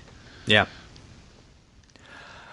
So for December, last month, Vertigo released 4 new titles: Sheriff of Babylon, New Romancer, Lucifer, and Last Gang in Town. So where do you want to start with that bunch? I don't know. I guess I've got Sheriff of Babylon on top of my pile, and that's had 2 issues out too now. Well, yeah. Well, let's talk about that one, because I think of those 4, that's the one that I have a stronger sense for, because the others, I think only 1 issue has come out. So with Sheriff of Babylon now, we have 2 issues. There's a second issue of New Romancer out, but we didn't get it. That just came out? Yeah. Okay. Yeah, I haven't read that one. But I think of these series, Sheriff of Babylon is my favorite. Written by Tom King and drawn by Mitch Gerards. It is basically a kind of murder mystery investigation going on in Baghdad during Operation Iraqi Freedom in 2004. Mm-hmm. Another thing is, this is, well, with the notable exception of Last Gang in Town, I guess, this is the only one of the 12 new Vertigo titles that has an unquestionable, realistic, real-world basis to it. All the others are a little more fantastical or supernatural in one form or another. But this one, it's not as if the characters all of a sudden are visited by an alien or sucked into some kind of hole into another dimension. Yeah, right. And so I think I also feel like this is one that has also a significant potential to break out. Not just break out into, say, a movie or a TV series, but also that I could see giving this, and I've read the first 2 issues so far, but I already feel like I could see giving this to a non-comics reader and say, check this out if you like police procedurals. Here's one, but it's also got something interesting to say. Right. Tom King was, as we find out in one of the back matter things you were talking about, was, I believe, in the CIA. Mm-hmm. And he was in the Green Zone during this time, so he knows. And so what he's doing is kind of exposing us to what a strange world that was at the time, when it does seem like this Green Zone is some kind of weird, isolated space that isn't being affected by the chaos that's going on outside. So as the main character, Christopher, whose job is basically to train the new Iraqi police force, as he goes in and out of the Green Zone, we kind of see how dangerous the world is if you leave. Right. And this is where the title of the series comes from, The Sheriff of Babylon, because at one point, I believe it's in the first issue, someone asks him what his role is, and he makes reference to, maybe I'm something like a sheriff here. You're right. This is, I think, describing it as a police procedural is a good way of letting readers who aren't familiar with this get a pretty good grasp of this. So Christopher is the main character, but there's another one who comes to the well. Actually, there are 2 more that come to the fore. Yeah. One is Sophia, and she is the daughter of one of Saddam Hussein's colleagues, but was later, and who helped to build the Ba'athist Party, was later killed by Saddam Hussein. She has been living in the United States for a number of years, but now comes back over to Iraq after the fall of Baghdad, and so she becomes part of, the governing council? Yeah. Yeah. But she has her own agenda, and we get little glimpses into it, but we don't know exactly what that will be in full. Yeah, she's also one of the more fascinating aspects of the series, because there's the one sequence that we get, and by the way, Mitch Gerard's is really well suited for this comic. Oh yes. But the one sequence, we don't have page numbers though, where we get basically a series of long vertical panels with kind of talking heads, different people, and we don't know right away that they're all talking to Sophia, but they're all kind of bringing up a problem that they have, and her response every time is, "I understand, I'll take care of it," or whatever, and so we see how she operates. Though she is a powerful politician, she has these other. She gets him involved in she's a fixer. Other matters. Yeah. And so then she comes, and then so she takes care of things, and then we come back to that same set of vertical panels where one of the 4 people she's talked to is dead, and the other 3 are very grateful that their problem was solved, and all of their problems were kind of interconnected into this one source. Right. And then a third character that we're introduced to in the first issue is Nasser. And he is, I guess, a Iraqi, I guess maybe former Iraqi police officer. Right. Because he's currently not working because, Christopher is training the new force, and he's introduced to Nasser, and then in issue number 2 begins working closely with him to identify someone who has been killed over something we don't know, for some reason, by someone. All of this is the mystery that kind of moves these first 2 issues, especially by the time we get to issue number 2. And so it's the 3, I guess these 3 characters, or their story is primarily going to compose this 8-issue series. Yeah. And we see with Nasser too, and this is something Sophia is adept at as well, that they are finding ways to adjust and live in this new normal, which is total chaos, but just again, how to function in it. So like one of my favorite scenes in issue 2 is where the Americans have this body that they're trying to identify to see if this is someone who was executed on film, or that was broadcast, and they can't tell. And Nasser gives a gives a kind of concise explanation as to who the person, how he knows what he knows. And then when Christopher talks to him afterwards, like, how did you figure that out? And he's like, I didn't, but I'm not going to tell them how I really know, because they wouldn't buy it, but they will buy this kind of CSI explanation that I give them. Yeah, in fact, CSI is mentioned a couple times in this series. Yeah, and so that kind of way in which somebody adapts to and operates in a world like this, in which things are power structures and so on, and things are constantly shifting, is really fascinating. I think really has the potential to drive this series so that we've got the narrative of the mystery driving us forward, but we also have the world that King is introducing us to. Right. And, I want to come back to the issue of character, because I think this is a great story, but it's also very character-heavy, which is one of the great things about this miniseries. And you mentioned what you consider a highlight of issue number 2. Right before that is what I consider a very telling moment in the character of Sophie. She's meeting with other members of the council, and one of the council members, who is Kurdish, but he's Iraqi, but a Kurd and Iraqi, he is talking with Sophia, and he says something. He says, because he had said something earlier about Iraqis being weak, and he says, I am an Iraqi, and Iraqis are weak. And her response is, no, my friend, you are wrong. We are not weak.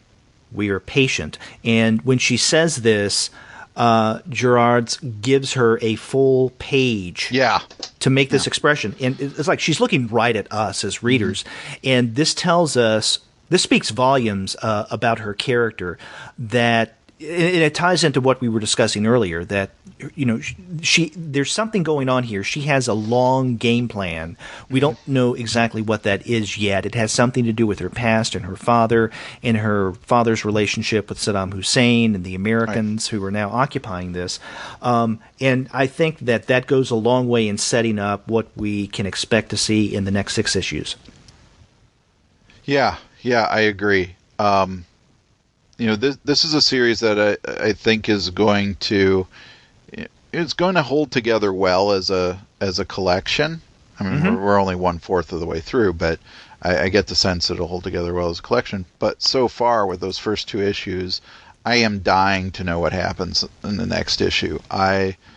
This is like a TV series I would want to binge watch. Right, I agree. So I am really looking forward to the next issue, and so on and so on. This is something I am going to read month to month. Right. And off mic, you and I, when we were talking about today's show, I think both of us referred to this as Sheriff of Baghdad, and then we corrected ourselves. Oh, it's Sheriff of Babylon.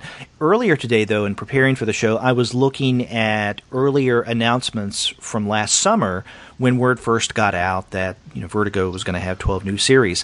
This was solicited originally, or at least in the press, as the Sheriff of Baghdad in a cover image of what eventually became issue number 1. It did say not Sheriff of Babylon, but Sheriff of Baghdad. So I'm wondering where along the way and why they decided to change the title to Babylon. Yeah, I don't know. No. It's but it's it may be one of the things that I immediately thought of when I heard Sheriff of Baghdad was Pride of was Brian K. Vaughan's Pride of Baghdad. Yeah, so maybe there's a trying to distinguish those noun, preposition, city.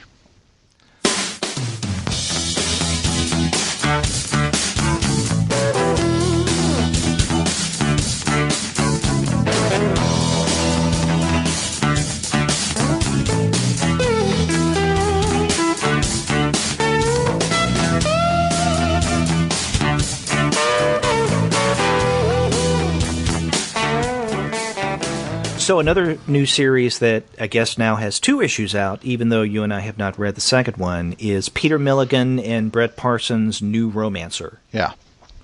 And this one, I at least I think it may be 6-issue miniseries.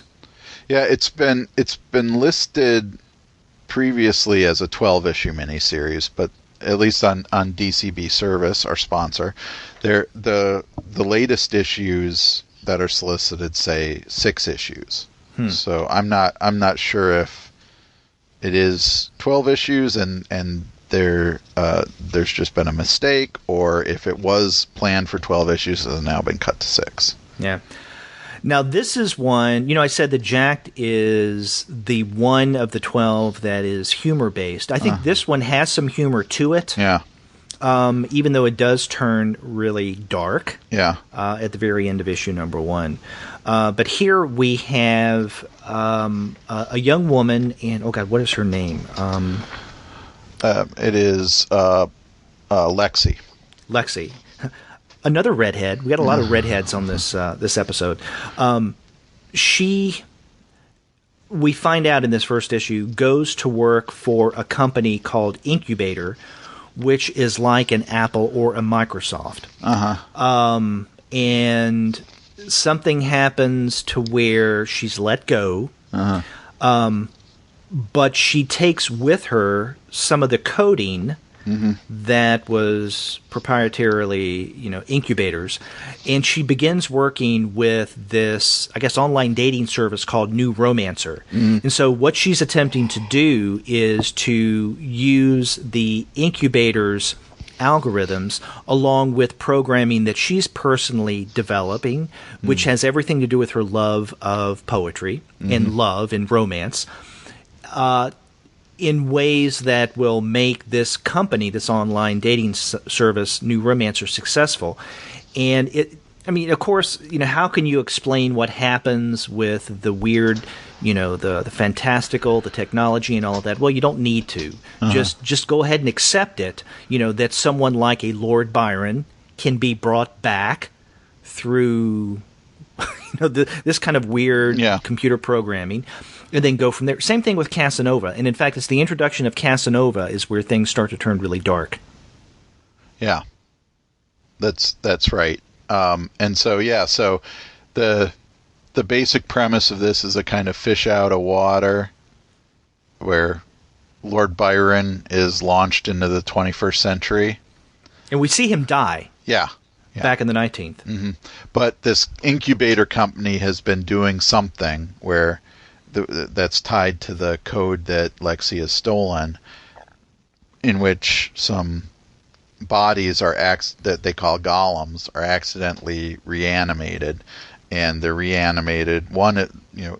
We see two of them reanimated, one with Lord Byron's personality and one with Casanova's. And so, and so how part of this, I think the attraction of the series is how are these individuals, historical figures, going to adjust?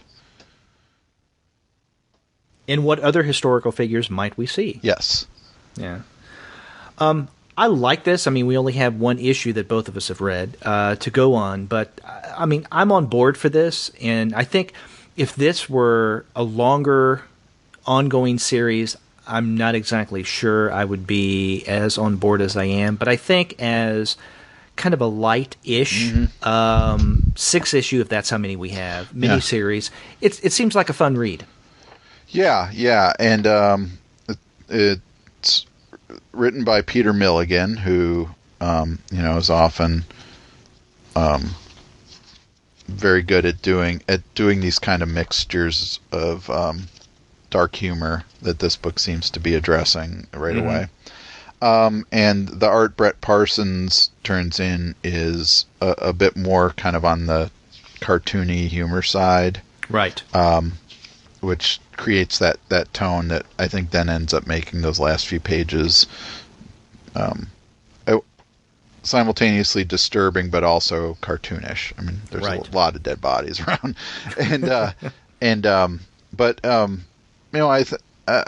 I was compelled by Lexi's character to keep reading this. I'm curious about the kind of fish out of water plot, so I'll definitely be checking the rest of this out. Yeah. What do you think about Last Gang in Town? And we have one issue of that. This is written by Simon Oliver with art by Rufus Dayglow. Yeah, I don't have that book right in front of me because I read it online. But I liked that comic. And so that also, when we talked about Jacked and John Higgins' art, even more so than that, The Last Gang in Town felt like an old school Vertigo book. Oh, not only... See, I would go back even further. This feels like something in the early days of Fantagraphics. I mean, this strikes me, the art, Dayglow's art just struck me as something like you would find in some of those earlier, I guess what you could call alternative comics of the 1980s. At the same time, I got a sense of Brandon Graham because there's a number of pages where we have, let's say, a panel that we have almost like editorial comment pointing out one thing or the other. I don't know what page I'm on. It's fairly early in the book, but one character is holding something, and there's a little arrow that points to it outside of the panel. You see the words "stolen biker jacket." Little things like that appear. So it's almost these kind of humorous, more personal, quirky asides that gives it a completely different tone than some of these other titles have. Yeah, I agree. My impression of it came from having seen Dayglow's art before, and that especially also that he's done Tank Girl, for example. His art does really remind me of Jamie Hewlett's, and so it takes me back to that 80s period where through the influence, especially of Alan Moore, I was really getting into British creators, and so it's got it reminds me of in a way a cross between Jamie Hewlett and Philip Bond, especially with some of the things you were describing there. The way Philip Bond in a book like was it Kill Your Boyfriend can really do the kind of punk, chaotic, exciting, very loaded. It feels like the panels have a lot of chicken fat in the Mad Magazine sense. Right. There's a lot of stuff to look at in these panels. the punk the style fits the punk milieu that the book is taking place in. So I got a real nostalgic twinge from this series. Yeah, and then there are a couple of places in this first issue where the action of the characters becomes, in the art, over the top, exaggerated, in a way that reminded me of something like Peter Bag's Hate and stuff. And I'm looking at maybe halfway through the band. What is it called? UFO Pink, or UFO is the band? Pink. I think that's the guy. Okay. Right. And okay, so we have this one band member or someone, he's in a hotel room, and his arms are flying all over the place. Yeah. In fact, the way that it's drawn, it looks like he has 8 arms, but of course it's the movement of his arm. So it's this, again, over-the-top action, and we don't get this throughout. I think it's just 1 or 2 times that I noticed this. Again, it just struck me as a little extreme in the way that we would see a lot of 1980s art. Yeah.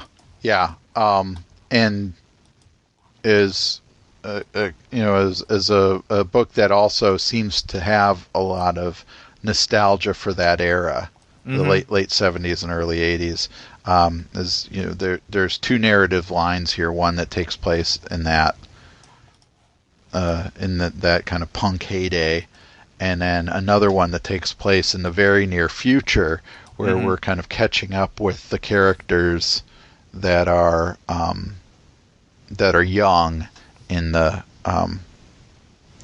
what seems to be the main storyline, and there's a main character who is basically gathering the team, but this seems more in line with a kind of heist movie, where she's gathering a group to pull off some kind of heist. Now, this is going to be another limited series, only 6 issues. 7. Oh, 7? That's what I saw. Huh. Maybe it says 6 somewhere else. I don't know. But I just recently saw 7. Okay. I guess I don't know where I got 6 from, but it is a limited series. Yeah. Yep. I like this well enough. So now the last title of the 12 is probably the more legendary, because it does have a history, and this is Lucifer, written by Holly Black and illustrated by Lee Garbett. Yep. Were you a big fan of Mike Carey's Lucifer? Oh, yeah. Neil Gaiman and then Mike Carey. Yeah, but with Mike Carey's Lucifer in particular, I've gone back and reread that series. Maybe more. I mean, I wouldn't say it's my favorite Vertigo series of all time, but I've reread that series in its entirety maybe more than any other Vertigo series.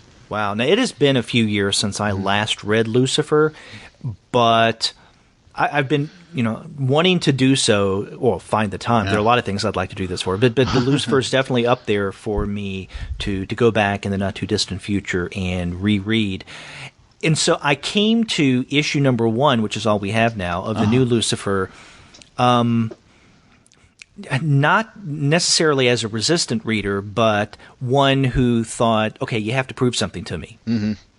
And I don't know, after this first issue, I'm on board. Yeah.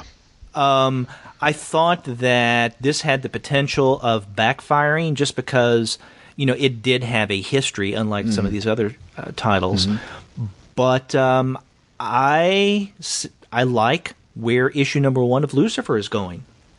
Yeah, I agree. And when we look at, I'm glad we're ending with this one, because when we're looking at the other series that we talked about, a lot of the things that I was feeling as I was reading those was trying to get a sense, because, of Vertigo's success with the iZombie TV series, for example, that seems to be a motivating force behind a lot of what Vertigo's doing now.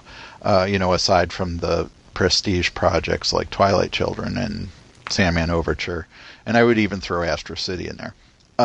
But is that these things are going to, Vertigo wants these things to have a life outside of this series, outside of the comic, and Lucifer is the opposite in the sense of that. It's already becoming a TV series, and so this relaunch of it comes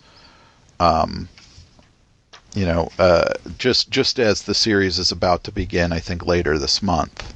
Right, in about 2 weeks. On Fox. About a week and a half. Yeah. And in fact, this is an instance where arguably the television series started before the comic book series, because the pilot episode of Lucifer was shown at San Diego Comic-Con last year. Yeah. Now let me ask you: have you seen the pilot episode? No. Have you? Yeah, I downloaded it because it's been shown at Comic-Con. It's out there in the tourist sphere. Okay. So I watched it. I don't know if I was expecting it to reflect what we have in this first issue. Yeah. It really doesn't. Yeah. The television show, if it turns out to be what the pilot episode seems to be, I'm going to be less impressed with that. I mean, maybe I'll watch it regardless, but I think the comic book series has more potential, for me at least, than the TV series. The TV series, from the pilot, strikes me as this being something like a cop show in a way. Yeah. Because, like, again, a police procedural where Lucifer, not a cop, but he functions as one, because in this pilot episode, there is a mystery to solve. Mm-hmm. And so fairly early on, you get a lot of the backstory, or you can at least insinuate much of the backstory of, the actual Lucifer series, Lucifer as Gaiman and Carey wrote him. Mm-hmm. But then we get into the solving of a mystery. And if this is what the Fox series is going to be, where every week you will have another mystery to solve or someone's problem to look into, that'll become a little more formulaic. I think that there's a larger narrative that's going to be woven. At least I hope so. Mm-hmm. It reminded me a little bit of the Constantine TV series that unfortunately ended. I like that. Mm-hmm. But I have more hope for the comic series. That's interesting to hear. What I'm curious about with this comic book series is, what I was surprised about is how tied in it is to the Carey series. Mm-hmm. And so it seems like if somebody were coming from, say, the TV show into this comic with a new number one, I think there's enough there to possibly hook that person, but I have a hard time imagining what that would be like, because there's, for example, we get to see Gabriel, and he is in the condition that he was left in the previous series. Other characters, the setting of the Silver City and Metatron. These are all characters we've seen in the Mike Carey series, and so whatever the history is between, for example, Gabriel and Lucifer, is only alluded to here. So if you hadn't read that previous series, you wouldn't necessarily know what's going on there. But I don't know if you need to. They just they dislike each other, and Lucifer is responsible for Gabriel's fall in a sense. And then but where that really hit home for me was the very last page. And I don't know if this is a spoiler or not, but the very last page reintroduces Mazikeen. Mm-hmm. And the impact of that final reveal, I don't know if that would, if you hadn't read Carey's Lucifer, you'd have no idea who this person is. Right. See, that's why I think that the Fox television series is going to be more accessible to more people than this new Vertigo series, because people who may get hooked on the Fox series say, "Oh, okay, this is a comic. I'll go pick up what Vertigo's doing." Unless they go back even further to see Carey's Lucifer, I think they're going to be lost with a lot of this stuff. I mean, I think they can get enough of the story. Yeah. Without understanding some of the backstory of, let's say, what's going on with Gabriel, right? Right. If you didn't know, you could still appreciate what goes on in this first issue. It's just you couldn't get the thickness, I guess, of the story.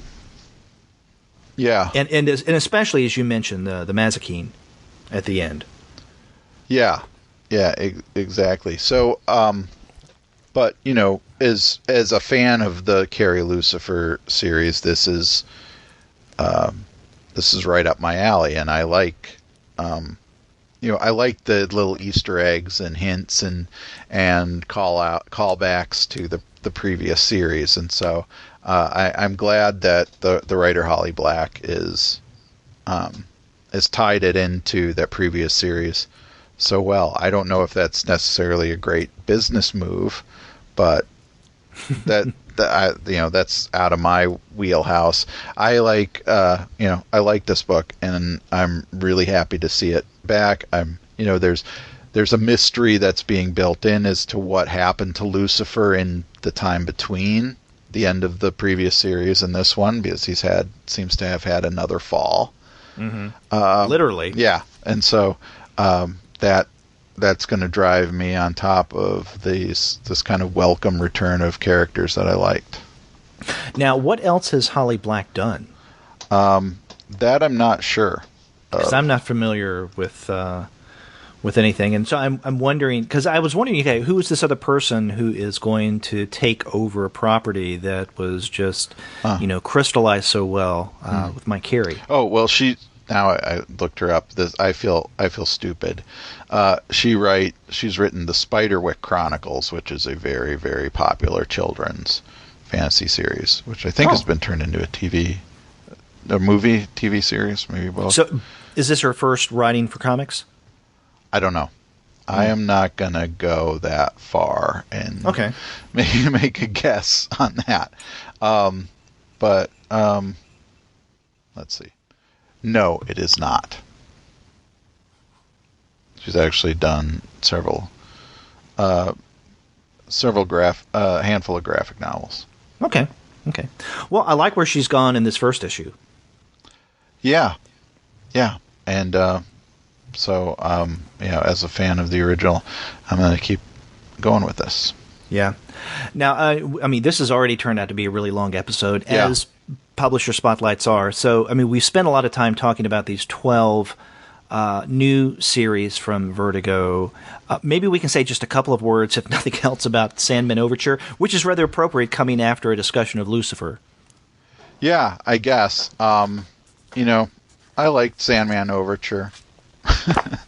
I had to reread it twice to catch everything, because I got to the end of it the first time and I was like, wait a minute, I didn't catch the hints to that reveal, and so I went back and reread it. But the art's beautiful.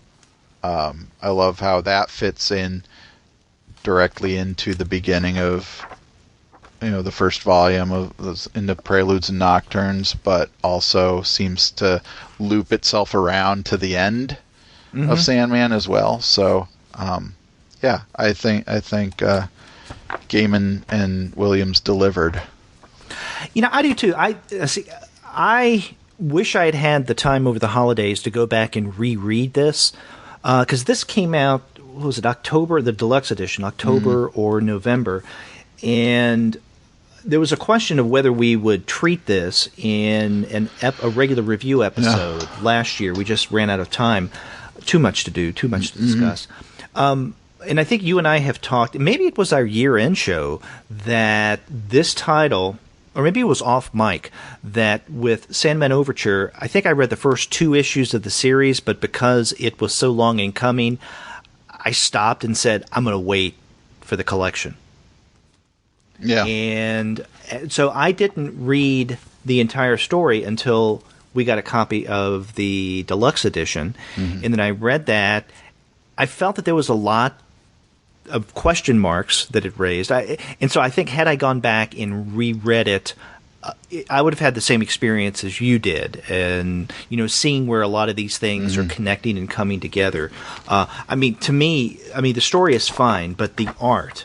I mean, what would you expect? That other than this from J.H. Williams III, but absolutely phenomenal. Yeah, I really like this. It's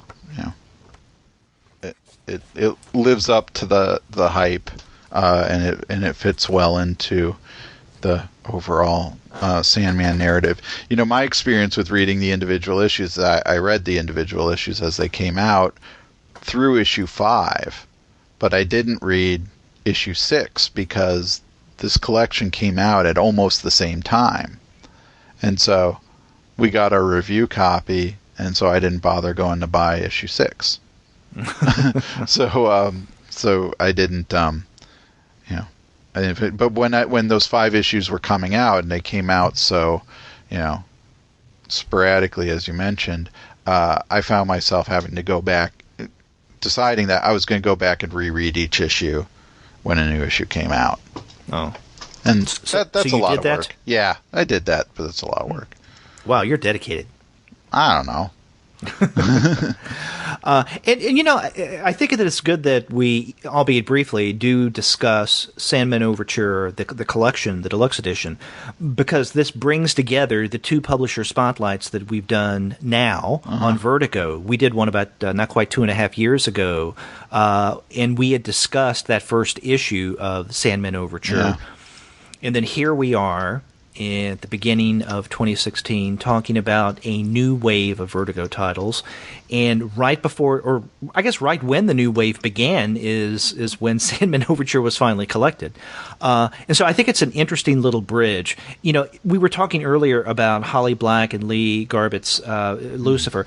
If this is linked so closely to the original Carey Lucifer and makes us kind of long for or wanted to go back and reread the original Lucifer, I can say something similar about Williams and Gaiman's Sandman Overture. After finishing this, it has me not just wanting to go back and reread Sandman Overture, but to go back to the original Sandman issues, the collections, which it has been a long time since I read those. Absolutely.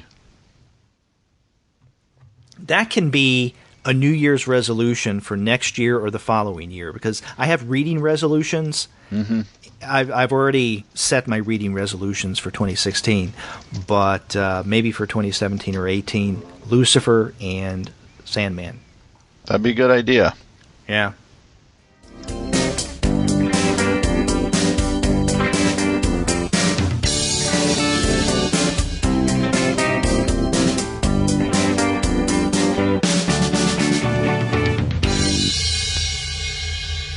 So, Andy, we talked about a lot. I mean, the 12 titles and then the Sandman Overture Deluxe Edition.